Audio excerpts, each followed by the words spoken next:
आज आलमी मंजरनामे से बहुत बड़ी खबर सामने आई है, जब गुज़िश्ता 3 दहाइयों से इसराइल के लिए खौफ की अलामत बने रहने वाले लबनानी मुजामती तंजीम हिजबुल्लाह के सरबरा शेख हसन नसरुल्लाह को एक मिसाइल हमले में शहीद कर दिया गया है। इस सानहे की तस्दीक हिजबुल्लाह ने भी कर दी है। समाजी राब्ते की वेबसाइट टेलीग्राम पर हिजबुल्लाह तर्जुमान ने एक बयान में कहा है कि हिजबुल्लाह सरबरा की मौत बैरूत के जनूबी मुदाफाती इलाके मकाराना में इसराइली कार्रवाई के नतीजे में हुई है। हिजबुल्लाह के मुताबिक वो गजा, फलस्तीन, लबनान और उसके साबित कदम अवाम का दिफा और हिमायत जारी रखेगी। हिजबुल्लाह ने यह अज़्म जाहिर किया है कि इसराइल के खिलाफ जंग भी जारी रहेगी। इससे कबल आज सुबह इसराइली फौज का यह दावा सामने आया था कि हिजबुल्लाह के सरबरा हसन नसरुल्लाह बैरूत में एक हमले में मारे गए हैं। इसराइली फौज ने ऑफिशियल एक्स अकाउंट पर बयान में कहा था कि हसन नसरुल्लाह अब दुनिया को खौफजदा नहीं कर पाएंगे, जबकि हिजबुल्लाह के जनूबी महाज के कमांडर अली करकी और दीगर मुतअद्दिद हिजबुल्लाह रहनुमाओं को भी मार दिया गया है। इसराइली मीडिया ने यह दावा किया है कि बैरूत में होने वाले हमले में हिजबुल्लाह के सरबरा हसन नसरुल्लाह की बेटी फातिमा नसरुल्लाह भी मारी जा चुकी हैं। न्यूज एजेंसी रॉयटर्स के मुताबिक गुज़िश्ता रोज इसराइल ने लबनान के दारुल हुकूमत बैरूत पर अब तक का सबसे बड़ा हमला किया, जिसमें हिजबुल्लाह के हेडक्वार्टर को निशाना बनाया गया, जिसका बुनियादी मकसद सैयद हसन नसरुल्लाह को मारना था। रॉयटर्स को मौसूल इसराइली फौज के बयान के मुताबिक उसने बैरूत के जनूब में वाक़े दाहिया में हिजबुल्लाह हेडक्वार्टर को हदफ बनाकर ऐसे वक्त में निशाना बनाया जब वहां उनकी लीडरशिप की मुलाकात हो रही थी। इसराइल की जानिब से फजाई हमलों का यह सिलसिला तकरीबन 5 घंटों तक जारी रहा, जबकि आज सुबह भी इसराइल ने बैरूत के जनूबी मुदाफात और लबनान के दीगर इलाकों पर फजाई हमले किए। रॉयटर्स के लिए काम करने वाले सहाफियों ने बैरूत शहर में अलग सुबह फजाई हमलों से 20 धमाकों की आवाजें सुनी।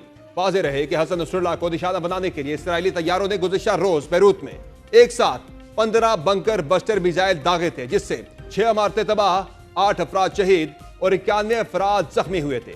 इसराइली मीडिया के मुताबिक हसन नसरुल्लाह बमबारी का शिकार इमारत के जेर जमीन 14वीं मंजिल में कयाम करते थे। हसन नसरुल्लाह के खिलाफ कार्रवाई से मुतालिक अमरीकी अखबार न्यूयॉर्क टाइम्स ने दावा किया है कि इसराइली हुक्काम को हिजबुल्लाह रहनुमा के मुकाम का कई माह से मालूम था। हिजबुल्लाह के मुताबिक 3 इसराइली दफाई एहलकारों का दावा है कि हसन नसरुल्लाह को निशाना बनाने से मुतालिक गुज़िश्ता हफ्ते ही फैसला हुआ था, क्योंकि हुक्काम को यह अंदेशा था कि उनके पास यह मुख्तसर वक्त ही है इससे कबल हसन नसरुल्लाह फिर किसी नामालूम मुकाम पर मुंतकिल हो जाएं। न्यूयॉर्क टाइम्स के मुताबिक 2 एहलकारों का कहना है कि चंद मिनटों के दौरान तकरीबन 80 बम फेंके गए थे। इन्हीं 3 एहलकारों ने मजीद बताया कि हसन नसरुल्लाह के कजन हाशिम सैफुद्दीन हमले के मौका पर जाए मुकाम पर मौजूद नहीं थे। गो कि हाशिम सैफुद्दीन हिजबुल्लाह की सरबराही के लिए मौजूद तरीन उम्मीदवार भी थे, लेकिन अरब मीडिया ने यह दावा किया है कि नईम कासिम को हिजबुल्लाह का नया सरबराह मुकर्रर कर दिया गया है। दूसरी जानिब गुज़िश्ता रात से आज तक हिजबुल्लाह ने भी शुमारी और वस्ती इसराइल और इसराइल के जेर कब्जा मगरबी किनारे पर तकरीबन 125 मिसाइल दागे हैं। इसराइली बमबारी एक ऐसे वक्त में हुई जब इसराइली वज़ीर-ए-आज़म बेंजामिन नेतन्याहू अक़वाम मुत्तहिदा की जनरल असम्बली से खिताब में हिजबुल्लाह के खिलाफ हमले जारी रखने और फलस्तीनी तंजीम हमास के खिलाफ फतह तक लड़ने के अज़्म का इरादा जाहिर कर रहे थे। इससे कबल गुज़िश्ता हफ्ते भी लबनान के मुख्तलिफ हिस्सों में पेजर्स और वाकी टाकी फटने के वाक़यात पेश आए थे, जिनमें से ज्यादातर हिजबुल्लाह के अरकान के जेर इस्तेमाल थे, जिनमें 39 अफराद जमहक हो गए थे, जबकि 20 से अब तक सिर्फ लबनान में इसराइली बर्बरियत के नतीजे में 700 अफराद शहीद हो चुके हैं। दूसरी जानिब अगर हसन नसरुल्लाह की जिंदगी पर नजर डाली जाए तो हसन नसरुल्लाह 1960 में लबनान के दारुल हुकूमत बैरूत के मशरकी इलाके बर्ज हमूद में पैदा हुए। उनके वालिद अब्दुल करीम नसरुल्लाह एक छोटे सब्जी फरोश थे और हसन नसरुल्लाह अपने वालिदैन के 9 बच्चों में सबसे बड़े थे। हसन नसरुल्लाह ने इब्तदाई तालीम बैरूत में हासिल की, लेकिन लबनान में जारी खाना जंगी के दौरान वो मुसल्ला ग्रुप अमल तहरीक में शामिल हो गए। मजहबी तालीम के सिलसिले में हसन नसरुल्लाह कुछ अरसे के लिए इराकी शहर नजफ चले गए। नजफ से वापस आकर वो दोबारा अमल तहरीक में शामिल हुए, मगर 1982 में इसराइल के लबनान पर हमले के बाद हसन नसरुल्लाह और उनके चंद साथियों ने अमल से अलहदगी इख्तियार की और एक नई तंजीम बनाई, जिसका नाम इस्लामी अमल रखा गया। इस्लामी अमल को ईरान के इनकलाबी गार्ड्स की जानिब से बड़ी हिमायत मिली और जल्द ही यह तंजीम नुमाया हैसियत इख्तियार कर गई। इस तंजीम ने आगे चलकर 1985 में हिजबुल्लाह के नाम से अपनी पहचान बनाई और हसन नसरुल्लाह ने तंजीम के अंदर अहम ओहदे हासिल किए। 1992 में हिजबुल्लाह के रहनुमा अब्बास अल-मुसवी इसराइली हेलीकॉप्टर हमले में शहीद हो गए। उस वाक़े के बाद हसन नसरुल्लाह सिर्फ 32 साल की उम्र में हिजबुल्लाह के रहनुमा मुंतखब हुए। हसन नसरुल्लाह ने हिजबुल्लाह को एक मलेशिया से बढ़ाकर एक मुकम्मल सियासी, समाजी और अस्करी तंजीम में तब्दील किया।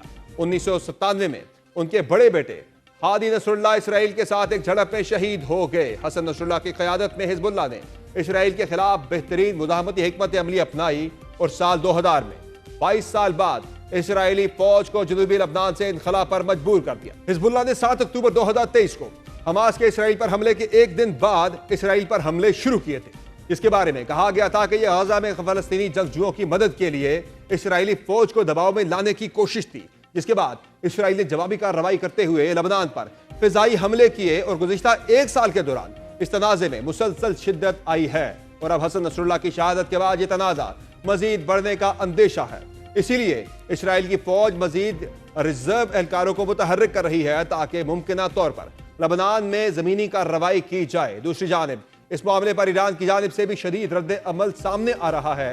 ईरानी supreme leader Ayatollah Ali Khamenei ने कहा है कि सेहूनी मुजरम जान लें कि वो हिजबुल्लाह को कोई बड़ा नुकसान पहुंचाने के लिए बहुत ही मामूली है। अपने बयान में आयतुल्लाह खामनाई ने कहा है कि सेहूनी हुकूमत के हुक्मरान दहशतगर्द गिरोह ने गजा में जारी मुजरिमाना जंग से कोई सबक नहीं सीखा। उन्होंने कहा कि खित्ते की तमाम मुजाहमती कुव्वतें शाना बशाना खड़ी हैं और हिजबुल्लाह की हिमायत करती हैं। खित्ते की तकदीर का तयन मुजाहमती कुव्वतों के जरिए किया जाएगा। हिजबुल्लाह सबसे आगे है। आयतुल्लाह खामनाई ने यह भी कहा कि खुदा के फजल से लबनान हमला आवर, शरीर और बदनाम दुश्मन को अपने अमाल पर नादम करेगा। तमाम मुसलमानों पर फर्ज है कि वो लबनान के लोगों और हिजबुल्लाह के साथ खड़े हों और मदद करें। ताज़ा तरीन शहीद होने वालों में हिजबुल्लाह के अहम रहनुमा मोहम्मद हुसैन सरवर हैं। उन्हें अबू साले के नाम से जाना जाता है, जो इसराइल के अंदरूनी महाज को निशाना बनाने के लिए क्रूज मिसाइल और ड्रोन्स का इस्तेमाल करते हुए कार्रवाइयों के निगरान थे। इसके अलावा फवाद शुक्र हिजबुल्लाह के बानी रुकन थे। वो हिजबुल्लाह के सबसे नुमाया फौजी जहनों में से एक जाने जाते थे। वो 30 जुलाई को उस वक्त शहीद हुए जब इसराइल ने बैरूत के जनूबी मदाफाती इलाके को निशाना बनाया, जो हिजबुल्लाह का गढ़ था। इसी तरह इसराइल ने 20 सितंबर को बैरूत के जनूबी मदाफाती इलाकों में एक हमले में इब्राहिम अकील को शहीद किया, जिनको फौज में सेकंड इन कमांड समझा जाता था। इसके बाद हिजबुल्लाह ने 25 सितंबर को ऐलान किया कि उनके एक फौजी कमांडर इब्राहिम कबीसी एक इसराइली हमले में मारे गए हैं। इन रहनुमाओं के अलावा हिजबुल्लाह ने जंग के आगाज के बाद से जनूबी लबनान में अपने 3 फौजी इलाकों के कमांडरों में से 2 को खो दिया। मोहम्मद नामा नासिर की कार को 3 जुलाई को उनके इलाके में निशाना बनाया गया। वो इस इसराइली हमले में शहीद हो गए थे। तालिब अब्दुल्ला 11 जून को एक घर पर हमले में शहीद हो गए थे। क्योंकि इसराइल हसन नसरुल्लाह की शहादत को हिजबुल्लाह के खात्मे से तशबीह दे रहा है और ये दावा कर रहा है कि तंजीम की चेन ऑफ कमांड मुकम्मल तौर पर खत्म कर दी गई है। लेकिन आलमी अमूर के माहिरीन मुख्तलिफ राय रखते हैं। CNN में शाया एक मजमून में हिजबुल्लाह लैंड नामी किताब की मुसन्निफ हुनैन गदर के मुताबिक यह हमला हिजबुल्लाह के क़याम से अब तक का सबसे बड़ा धचका है, जब तंजीम को अपने असलहा डिपो की तबाही के साथ साथ आला क़यादत का भी नुकसान हुआ और साथ ही राब्ता कारी का नेटवर्क भी तकरीबन खत्म हो गया है। हुनैन गदर के मुताबिक इस नुकसान के बावजूद भी हिजबुल्लाह के पास तरबियत याफ्ता कमांडर्स भी हैं और वो ताकतवर असलहा भी, जिसमें प्रेसिजन गाइडेड और लॉन्ग रेंज मिसाइल्स भी शामिल हैं, जो कि इसराइली दफा के साथ साथ सिविलियन इंफ्रास्ट्रक्चर के लिए भी संगीन खतरे के तौर पर मौजूद हैं।